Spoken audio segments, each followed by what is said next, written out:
In less than 90 days, 5 Chinese cars that quietly slipped into global markets are facing something nobody expected.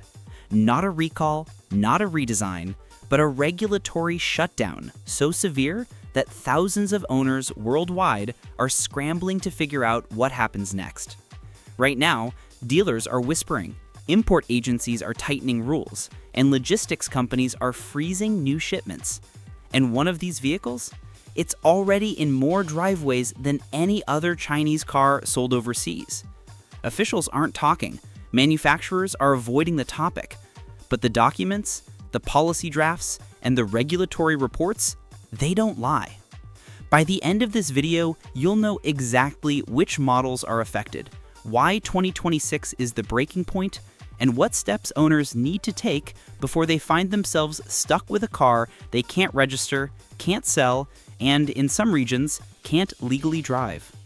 Number 2 on this list will make every EV owner rethink what they thought they knew about battery safety. And number 1? It's the last model anyone thought would be targeted. Stay with me because what you're about to learn could save you thousands of dollars, months of headaches, and possibly the future of your car. Let's begin. Car number 5, the Chery Tiggo 7 Pro. Let's start with the one nobody saw coming. The Chery Tiggo 7 Pro exploded in popularity across developing markets. Stylish interior, long warranty, premium features at budget pricing. It became the go-to family SUV for first-time car buyers. But here's the twist no one expected. The Tiggo 7 Pro's 2024-2025 export variants were certified under transitional safety guidelines that expire in 2026. And when new pedestrian-impact regulations roll in, the ones most countries are aligning with under UN R155 standards, the Tiggo 7 Pro's front-end design fails to meet the new criteria by a wide margin. This is not about performance, not emissions, not reliability. It's about front-end structural geometry, the way the hood bends, the way the bumper absorbs energy, the way external impact forces are distributed. Independent safety evaluations found that the Tiggo 7 Pro's hood structure is too rigid at several critical points. Under the 2026 regulation model, the deformation characteristics don't meet the thresholds required for certification renewal. And here's where things get messy. Countries that require recertification for continued import and new registration will no longer process this model after February 2026. That means no new imports, no new registrations for unsold inventory, no type approval renewal for upcoming batches. Dealers are panicking. Some markets have already slashed prices by 30% to clear stock before the deadline hits. But the owners? They're the ones caught in the middle. Resale values in markets with strict certification rules are already down by double digits. Buyers don't want to touch a car that might not be registerable in a year.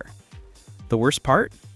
Because the issue is structural, there is no retrofit, no update, no easy fix. The car is fine mechanically, but the regulations changing in 2026 instantly put it into a compliance gray zone that effectively bans future registration in certain regions. And this is just the beginning. Car number 4, the MG5 EV. This one will send chills down the spine of EV owners. The MG5 EV was supposed to be the breakthrough electric wagon, affordable, practical, and one of the first long-range EVs that didn't require luxury-level budgets. Families loved it, rideshare drivers loved it, fleet companies loved it. But the incoming 2026 battery certification standards, the ones that mandate improved thermal runaway containment measures, exposed a problem no one expected. The MG5 EV uses a battery pack design developed before UN 38.3 Amendment 6 regulations were drafted.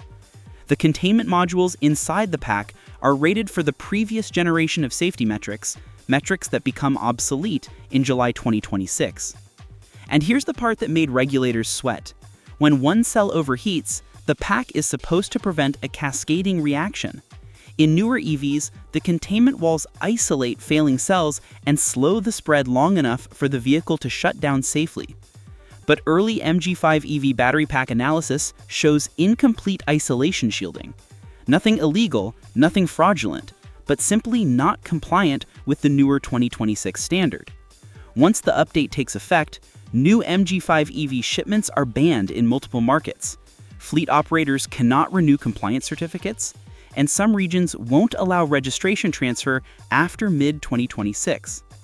And for existing owners, most will still be able to drive their car, but some insurance companies are already marking it as non-renewable for new customers after July 2026. That's the quiet part nobody's talking about. Insurance denial doesn't ban the car, but it makes it effectively undrivable for most households. The MG5 EV isn't unsafe, but its battery architecture wasn't built for regulations that didn't exist yet. And now thousands of owners are about to feel the impact. Car number 3, the GWM Haval H6. Now we're entering controversial territory. The GWM Haval H6 is one of the best-selling Chinese SUVs in the world. Comfortable, powerful, full of tech, and offered at a price that undercuts Japanese competitors by thousands. But that technology? It's exactly what's putting the H6 on the chopping block in 2026. Many countries are now rolling out data security and telematics privacy laws. These laws require connected vehicles to disclose what data they collect, where that data is stored, who has access, and whether data ever leaves the country. Here's the complication. Some variants of the Haval H6 use telematics systems that haven't passed certain countries' cybersecurity audits. The system architecture predates several 2026 regulations involving over-the-air update encryption, remote diagnostic data handling, user location anonymization. And the gap is big enough that certain markets have already announced no recertification for the H6 after mid-2026 unless a new software and hardware audit is passed. GWM can update the software, but the hardware encryption modules in early export models can't be retrofitted easily. And without updated telematics certification, the vehicle cannot be newly registered, dealers can't import it, some markets won't allow ownership transfer. Owners who rely on cross-border driving are in for a shock, because some regions won't permit connected vehicles that don't meet 2026 cybersecurity rules to enter at all. This is not a performance issue, not a safety defect, not a scandal. Just a regulatory curveball that landed squarely on one of China's most popular SUVs. And now we get to the model causing the biggest global stir. Car number 2, the BYD Dolphin Standard Range Charging Compliance Gap. This one might be the most surprising EV controversy of 2026. The BYD Dolphin has been praised everywhere. Efficiency, value, range, reliability, it's the poster child for affordable EV adoption. But the standard range variant uses an AC charging module that was developed in early 2023. And here's the issue. In 2026, several regions are moving to require enhanced ground fault interruption systems for all AC home chargers and in-vehicle charging inverters. The Dolphin's module passes current regulations, but not the updated 2026 harmonized requirement, which mandates faster fault detection and higher sensitivity thresholds for updated home grid compatibility. What does that mean in practice? Starting October 2026 in some markets, new registrations won't be approved, dealers can't sell unsold inventory, fleet operators cannot renew certificates, and home charger compatibility approval may be denied. BYD can fix this in new units, but owners of early export models? The charging inverter is integrated into the powertrain ECU. It's not a simple part swap. Some markets will still allow existing owners to drive the car, but transfer of ownership might be blocked. That means you can drive it, you just can't sell it. And in car markets where resale value is crucial, that's a financial disaster. But nothing compares to the number 1 model on this list. Car number 1, the Changan UNI-T. This one is shocking because the UNI-T was marketed as a tech-forward crossover with futuristic design, great performance, and one of the most aggressive ADAS systems in its price class. But that ADAS system is precisely why it's facing a 2026 regulatory blackout. New driver assist regulations introduced by multiple countries require verified lane centering accuracy, mandatory driver monitoring cameras, strict disengagement logging, and sensor alignment auto-calibration. Early UNI-T export models rely on a semi-autonomous stack that predates these regulations, and under the updated rulebook, the ADAS system is classified as unverified due to lack of real-time driver monitoring, no mandatory camera attention tracking, and limited fallback behavior in lane assist mode. The result? Regulators will not renew type approval for this model in 2026 unless Changan submits a fully updated compliance package, and insiders say the hardware simply isn't built for the new monitoring systems. What does that lead to? No new imports, no new registrations, no fleet approval, no ownership transfer in some regions. The vehicle itself is fine, but the rules are changing and the UNI-T isn't changing with them. And yes, owners are already seeing the resale value collapse as the 2026 deadline approaches.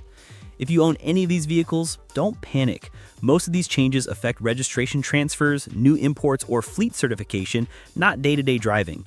But the financial impact, the resale impact, the ownership transfer restrictions, those will affect thousands of people. And the craziest part? Most owners still have no idea what's coming in 2026. Before you go, tell me in the comments, which one shocked you the most? 5, 4, 3, 2, or 1? Let's see which car gets the most votes. And if you want more breakdowns like this, make sure you like this video, subscribe to Atif Cars, and turn on notifications because the next list I'm working on is even more surprising.